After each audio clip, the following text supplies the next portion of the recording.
Welcome, everyone. Ready to dive into something we all know a little too well? Fear.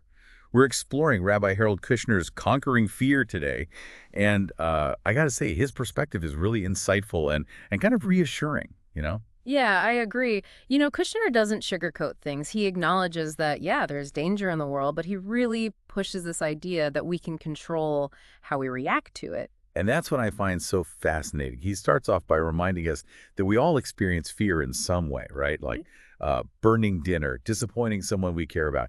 Even Kushner, he talks about this recurring nightmare he has of being lost.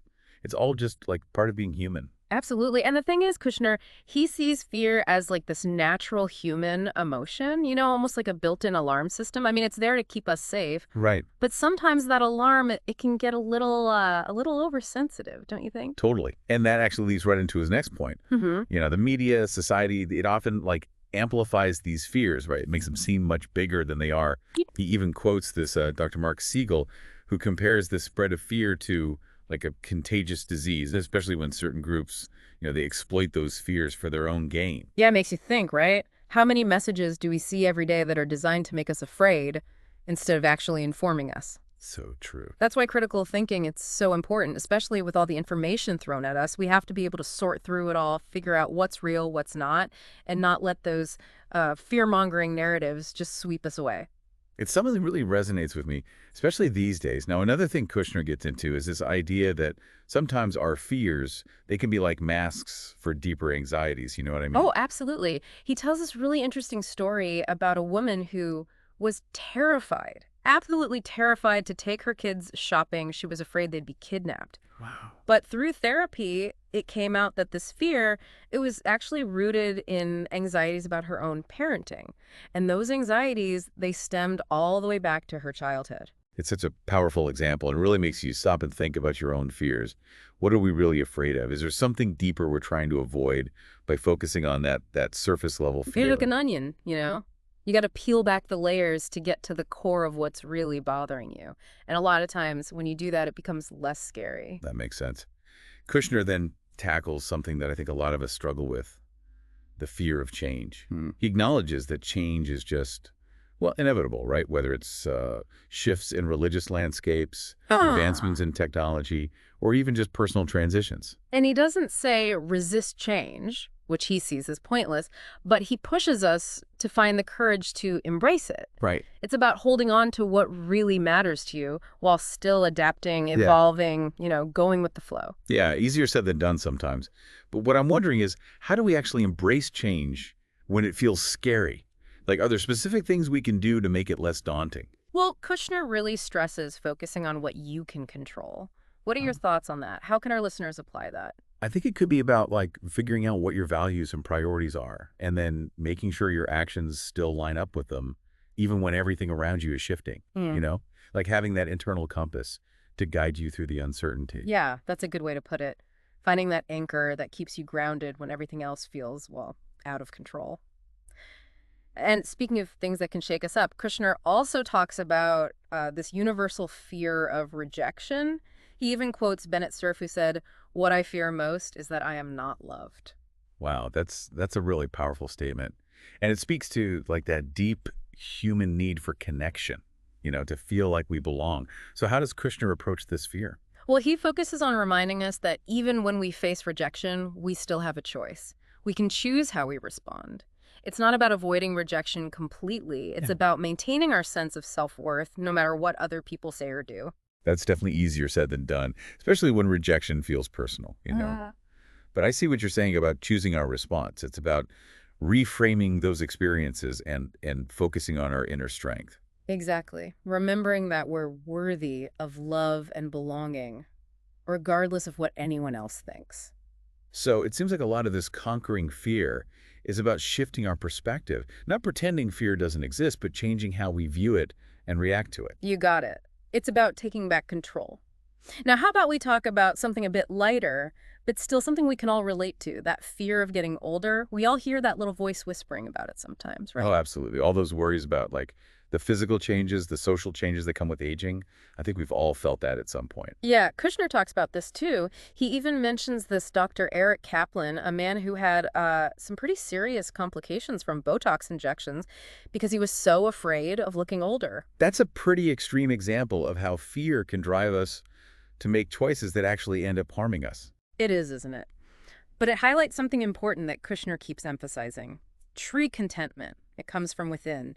Beauty may fade, but that self-acceptance, finding joy in each stage of life, that's what matters. It's about embracing that wisdom and experience that comes with age, not trying to fight against what's inevitable. Yeah. And I think that leads us perfectly into discussing the ultimate fear, the one that kind of hangs over all of us, the fear of death. Right. And what's interesting is that Kushner, he believes it's not death itself that we're really afraid of, but the fear of a wasted life. That feeling of, did I do enough? Did my life have meaning? Exactly. He tells this really powerful story about a Holocaust survivor who lit a candle on Hanukkah, symbolizing hope even in the darkest of times. It's about choosing to live fearlessly and purposefully, knowing that our lives do have meaning even if they are, well, finite. We're not here forever, so how do we make those moments count? Yeah. That seems to be the question Kushner's pushing us towards. And it's a question worth asking ourselves. What gives your life purpose? What gives it meaning? And then go after it, with everything you've got.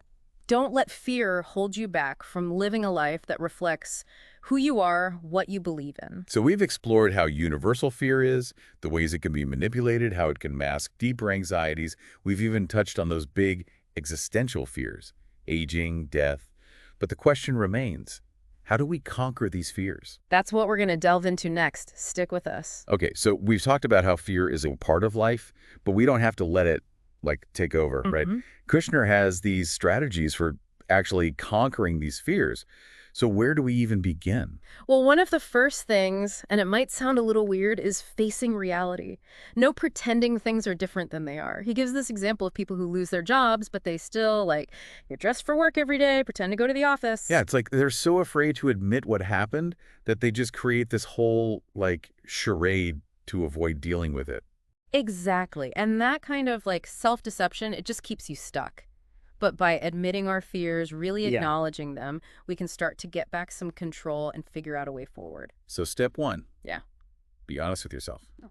Okay, what's next? Kushner then talks about embracing duty. He says, focusing on what we have to do, even when it's scary, can actually make fear less powerful. Think about a mother taking care of a sick child, or writers struggling to finish a book, even someone working a tough job to make ends meet. It's finding meaning and purpose in what you do, regardless of the outcome, right? Even if things don't go as planned, there's satisfaction in knowing you did what you had to do. Right. And fulfilling those duties, a lot of times it means stepping outside your comfort zone. And that can be a really powerful way to face fear. That makes sense. You're less focused on your anxieties when you're busy doing something meaningful. So what else does Kushner recommend? He talks about relying on other people. He reminds us that we're social creatures and we don't have to go through these things alone. Reaching out to friends, family, even support groups, it can give you that feeling of belonging, of strength when things are tough. He even talks about how religion, way back in the beginning, might have developed as a way for people to connect, especially during those times of fear and uncertainty. There's something really powerful about that shared experience, that sense of community. Yeah, it's like having a safety net, Knowing you're not alone can make a huge difference. And finally, Kushner emphasizes the importance of faith. But he's not talking about blind faith in some higher power that'll fix everything. Right. He's talking about faith in ourselves, in our own strength and resilience. He even quotes William James, who said, "Believe that life is worth living, and your belief will help create the fact." It's about cultivating that belief in ourselves, that we can handle whatever comes our way.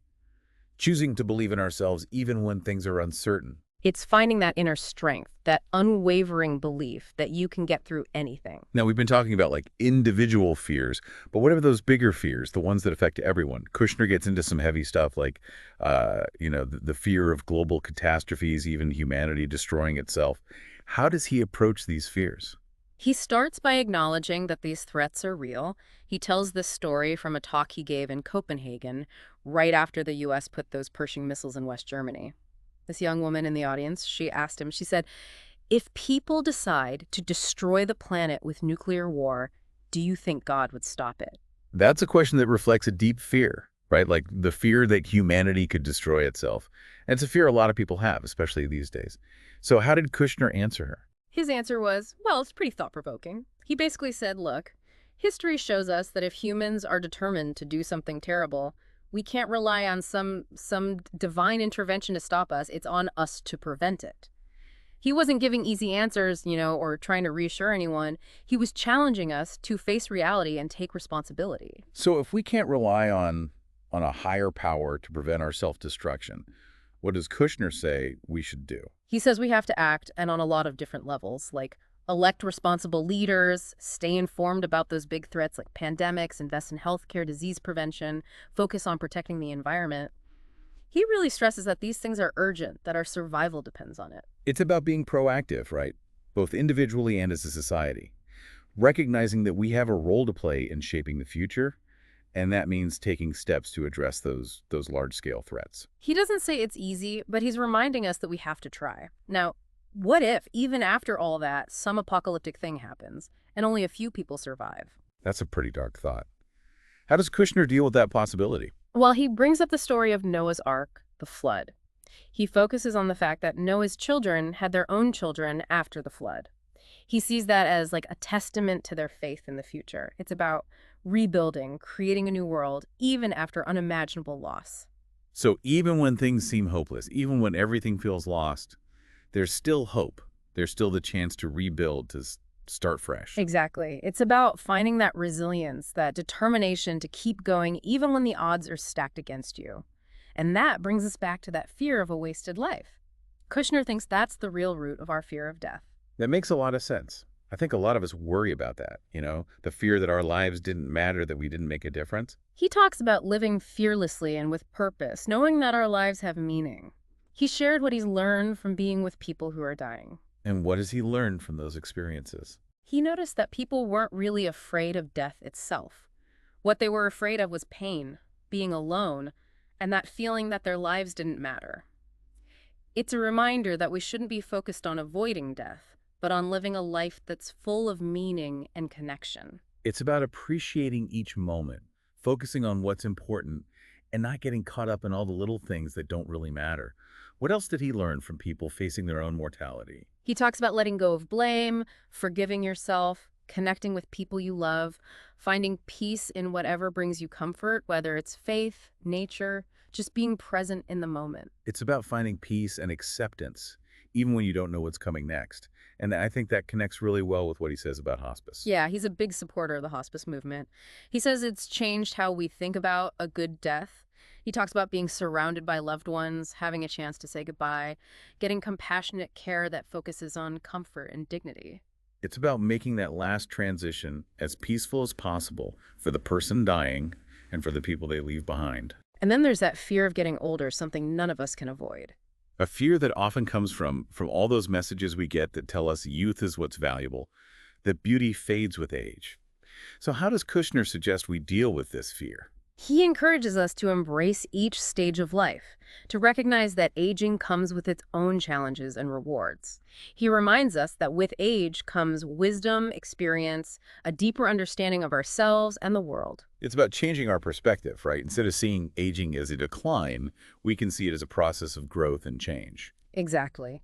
And he also says we need to bridge that gap between generations, build understanding and respect between young and old.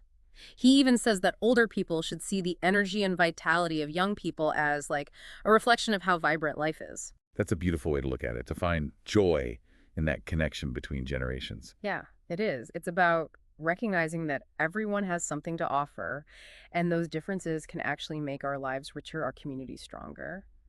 But I'm curious, does he talk about like what fear is at its core? What actually makes us afraid? He does, yeah.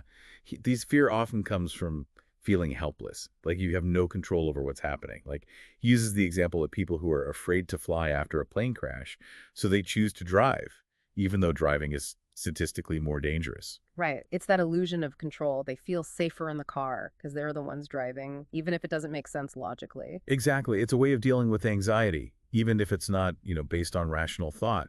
And Kushner also talks about how fear can be used against us. He says terrorists, for example, their goal is to spread fear, not just among the people they directly attack, but throughout the whole population. They want to create this ripple effect of fear, disrupt our lives, make everyone feel vulnerable and powerless. It's a tactic that's been used forever, right? Yeah, it has. And Kushner argues that we can fight back by refusing to be intimidated. He says keep living your life even when there are threats, because giving in to fear only helps those who want to hurt us. So it's about finding that balance, acknowledging the danger, but not letting it stop us from living, choosing courage over fear, even when it's hard. He talks about London during World War II, the Blitz. Even though they were getting bombed every night, people still went about their daily lives. It's a pretty amazing example of resilience, of courage in the face of danger. It shows that we're stronger than we think. But how do we tap into that strength when fear feels overwhelming? Does Kushner give any advice for dealing with, like, everyday fears? He does. He suggests focusing on what you can control, your thoughts, your actions, not dwelling on the things you can't change. He also says it's important to find healthy ways to cope with stress and anxiety. Things like exercise, meditation, spending time in nature, connecting with loved ones. It's about finding those things that ground us, Mm-hmm. right? The things that help us calm down and focus on the present moment. Yeah, And what about reaching out for help? definitely. Kushner stresses that we don't have to go through tough times alone. Talking to a therapist, a counselor, even just a good friend, it can give you perspective, support when you're feeling overwhelmed. Sometimes just talking about your fears can make them seem less scary. It's about recognizing that everyone struggles with fear, that it's a normal part of life. And I like that Kushner talks about humor too. Even when things are tough, laughter can be really powerful. He sees humor as a way to fight fear. It helps us step back, gain some perspective, remember that there's still joy to be found, even in difficult times. So, as we wrap up this deep dive into Rabbi Kushner's Conquering Fear, what are the key takeaways you hope our listeners will remember? Well, first, remember that fear is normal. It's okay to feel afraid. The goal isn't to get rid of fear completely, but to learn how to handle it, how to keep it from controlling you. And how do we do that? What are some specific things we can do? Be critical of the information you're taking in. Don't let the media or people trying to scare you, don't let them control your anxieties. Question those stories that are meant to make you afraid instead of giving you real information. That's so important, especially now when we're bombarded with information all the time. We have to protect ourselves, our mental well-being. What else? Remember that you have the power to choose how you respond to fear. You can choose courage instead of being paralyzed, action instead of inaction. Face your fears instead of letting them run your life. It's about taking back control, believing that we can get through tough times and make choices that reflect who we are, what we believe in. And don't be afraid to ask for help. Connect with people you love, friends, professionals who can offer support and guidance. You're not in this alone. And lastly, hold on to hope. Believe in yourself, your ability to overcome obstacles. Trust that even when things are dark, there's always light. Kushner's message is powerful. Hope and courage are the best weapons against fear. It's about choosing to live bravely even when you don't know what's going to happen, trusting that you're strong enough to face whatever comes. So much wisdom packed into one audiobook. Thanks for joining us, everyone. We hope this deep dive was helpful and inspiring. Until next time, stay curious, stay engaged, and most importantly, stay fearless.